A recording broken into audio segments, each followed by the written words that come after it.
Vous connaissez peut-être le Rav Yaakov Abergel du site chassidout.org où il écrit, où il donne des cours. Vous ne connaissez peut-être pas son parcours d'Alia. Eh bien, c'est maintenant. Restez avec nous. Ils ont relevé le défi de l'Alia. Alia Story, c'est vous, c'est nous. Rav Yaakov Abergel, bonjour. Bonjour. Bienvenue. Merci beaucoup. Voilà, donc vous revenez en plus tout droit du fameux congrès de tous les shlichim du Rabbi à New York. À New York. Ça s'est bien passé ? Bon, Hachem, ça s'est très bien passé. Ça nous plante le décor parce que vous êtes Rav, mais vous êtes aussi Chabad. Ouais. Voilà, donc j'imagine que c'est un moment fort. Vous étiez très très nombreux cette année. Ouais, c'est des moments, c'est exceptionnel. C'est vraiment des moments intenses et qui apportent une joie vraiment sans limite, illimitée. Les gens se demandent toujours qu'est-ce que vous faites pendant ce moment. On est à la source. On voit la photo, la fameuse photo où vous êtes tous exposés. On se demande d'ailleurs comment vous faites tous pour entrer dans une seule photo. Ouais, mais comme l'arche de la Torah, elle était dans le Kodesh HaKodashim, elle ne prenait pas de place. De la même façon, on ne prend pas de place. La Hardout Israël, elle dépasse toutes les limites. Et qu'est-ce qu'on fait pendant le Kinous ? On est à la source. On va boire à la source, on revient avec les valises pleines de lumière et dans le but de les diffuser, de les répandre à l'extérieur sans cesse. Alors, vous êtes arrivé en Israël il y a 20 ans, vous étiez tout jeune marié. En fait, vous êtes monté de France, vous habitiez Toulouse, et vous avez eu sur votre chemin un personnage haut et en couleur qui vous a bien ramené, en tout cas amené ici en Israël. Oui, c'est le Shalom Var. J'ai fait mon alia avec Shalom Var 1 an après mon mariage. J'ai dû quitter mon Rav, le Rav Yosef Yitzhak Matuzov, qui est chaliar à Toulouse. Et ça, c'était pas facile de quitter comme ça une communauté à laquelle on est très attaché. C'est une problématique qui revient beaucoup dans l'Alia de France d'ailleurs, donc c'est bien d'en parler. Ouais, parce que même je lui téléphonais, je me souviens, je lui téléphonais pour lui poser des questions des fois. Il me disait, mais il y a beaucoup de gens qui peuvent te répondre et tout. Tu appelles, il y a des rabbinim, il y a beaucoup de rabbinim en Israël. Et moi, je lui disais tout le temps, non, mais j'arrive pas, c'est vous dont j'ai besoin. Parce que le premier chaliar qui prend soin de vous, qui vous fait découvrir vraiment la Chassidut le Rabbi, c'est comme un père, quoi. Vous êtes lié à lui d'un lien très fort et qui dépasse l'alia même, qui dépasse tout. C'est sûr, mais en plus, j'imagine que c'était vos repères, donc c'est dur de s'en créer d'autres. Comment vous avez fait justement pour évoluer dans cette Chassidout Rabat que vous aimez tant et comment vous êtes fait d'autres rabbinim ? Comment ça s'est fait pour vous ? Ça s'est fait naturellement avec l'aide de Dieu. C'est Dieu qui m'a donné, par exemple, le mérite de rencontrer un Rav qui s'appelle le Rav Yitzhak Tzvi Eisenbach à la Vachalom, qui s'est occupé de beaucoup d'éducation, qui a monté des yeshivot à Jérusalem à l'époque après la guerre, que c'était très difficile. Il prenait tous les enfants dont personne ne voulait. Et j'ai eu la chance de le rencontrer et il m'a demandé de faire son portrait de son père un jour. Et j'en ai profité pour peindre, hein, parce que vous peignez aussi, vous faites plein de choses, vous êtes sous stam, vous êtes peintre, vous écrivez, vous faites beaucoup de choses, donc il vous a demandé de peindre son père, parce qu'il avait juste une photo d'identité comme ça, une toute petite photo, vieille photo, et comme il a été assassiné pendant la guerre, c'est tout ce qui restait de lui, alors j'ai fait son portrait. Alors et quand je lui ai donné son portrait, quand je lui ai amené, j'en ai profité pour lui demander, est-ce que vous voulez bien m'enseigner le Tanya ? Est-ce que j'aimerais bien... Alors il m'a répondu, mais qui je suis pour t'enseigner le Tanya ? Alors je dis, si vous parlez comme ça, Dafka, c'est avec vous que je vais étudier. C'est vraiment ça que je vais étudier. Ça vous a plu, ouais. Voilà. Alors lui, par exemple, c'est une personne, mais ensuite j'ai eu la chance d'étudier avec le Rav Ofen, Yosef Yitzhak Ofen, c'est un grand mashpia de chez Chabad. Et tout au long de mon parcours, pendant toutes ces années, j'ai essayé de m'attacher à tous ces gens qui sont grands en Chassidout.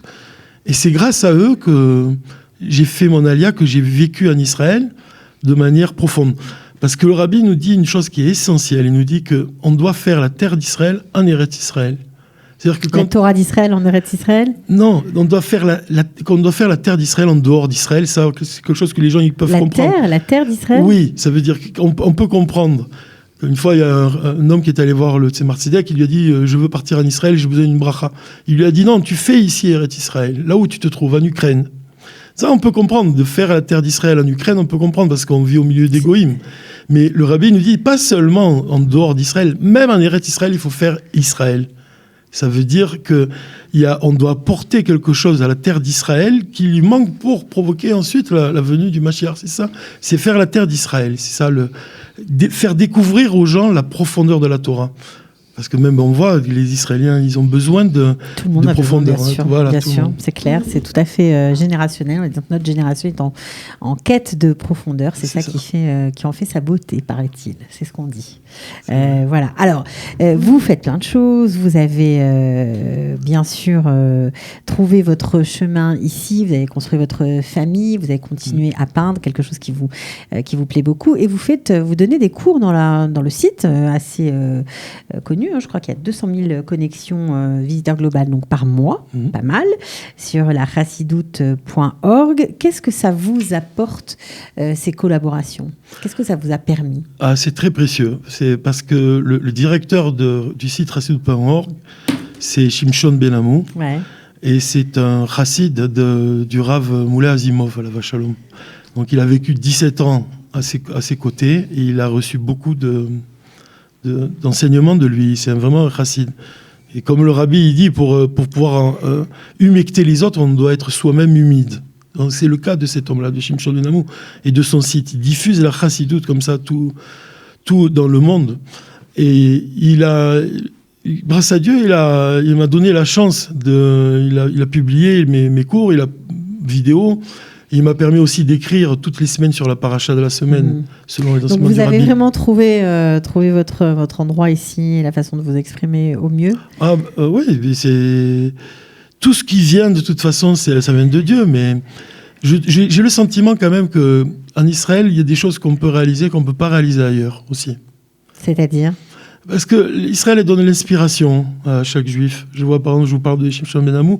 Il vient de Paris, il arrive en Israël, il est inspiré. Et son inspiration, il la transmet à travers son site. Et nous-mêmes qui participons avec lui à diffuser, on est nous-mêmes inspirés aussi par le fait de vivre en Israël. Voilà. Alors je crois que grâce à ce site aussi, vous avez eu la chance, puisque vous revenez de New York, de rencontrer le grand Rav de Russie, qu'on a vu beaucoup en photo avec Poutine ces derniers temps, Rav Lazar. Vous l'avez interviewé lui, son père. Ouais. Qu'est-ce qui vous reste de cette rencontre ? De toute façon, c'est de pouvoir interviewer le père et le fils. C'est tout le judaïsme, finalement, le père et le fils. Mais c'est en particulier, le père, il avait dit une chose qui m'avait marqué l'année dernière au Kinnus HaShurim. J'avais suivi ses déclarations. Il avait dit que c'est quand il a quitté la guerre et qu'il est arrivé... parce qu'il avait même raconté qu'il a vu 2 fois le marché Mam. Il l'a vu 2 fois. Et il ne savait pas. Et quand il est passé, il a levé la main comme on fait devant lui, le signe. Et il était avec sa sœur, et sa sœur, elle a frappé sur le bras. Et il dit que quand il a reçu ce coup sur son bras, toute sa vie il se rappellera de ça. Donc il n'a plus jamais, il n'avait pas conscience que c'était. Mais il a dit que quand il a quitté cet endroit-là, il s'est retrouvé à Kronaï, chez le rabbi. Il dit que le rabbi s'est comporté comme un père. Il les a consolés. Il leur a appris la Torah. Et surtout, il lui a dit... Il en a fait un chaliard. Il lui a dit, quand il a fait un chaliard de moi, c'est plus qu'un miracle qu'il m'a fait. Alors j'avais été marqué par cette phrase-là. Et quand je l'ai vu au Kinnus cette année, je l'ai demandé. J'ai dit, et il m'a répondu, non, j'ai pas dit Ness. J'ai pas dit, c'est pas un miracle. Il m'a dit, c'est plus qu'un miracle. Et ça m'a vraiment frappé cette réponse. Et quand j'ai eu son fils, à interviewer son fils, j'ai demandé la même chose. Et son fils, j'ai vu à quel point on dit que le Koach Ben, c'est la force du fils, il est plus fort que le père. Ouais. Mais en même temps, on dit que la force que reçoit le fils, qui est plus forte que celle du père, il la reçoit de son père aussi. Donc je voyais dans les questions et les réponses de chacun, je voyais une lumière illimitée, la lumière de la chassidoute. Alors la lumière, on la voit aussi dans vos toiles, parce que vous peignez de façon amateur, mais depuis longtemps, et vous faites une petite exposition, pour ceux qui sont fans de votre travail. Vous avez beaucoup d'amis aussi à Ra'anana. D'ailleurs, ça tombe bien, ça se passe à Ra'anana.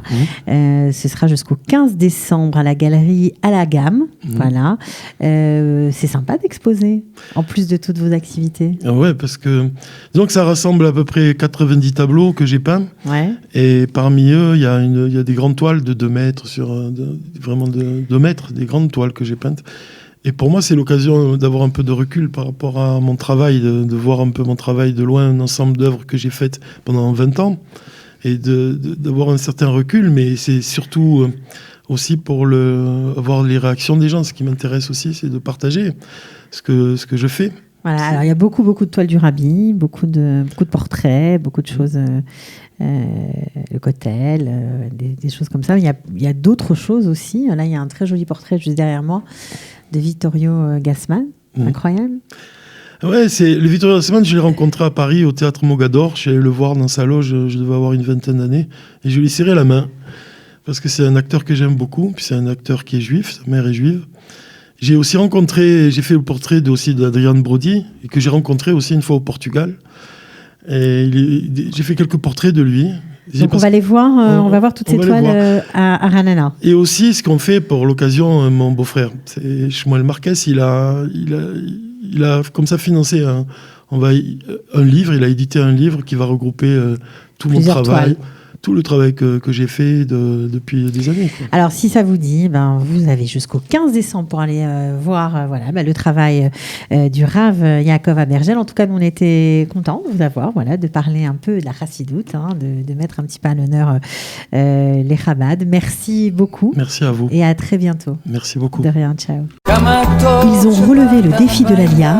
Alia Story, c'est vous, c'est nous.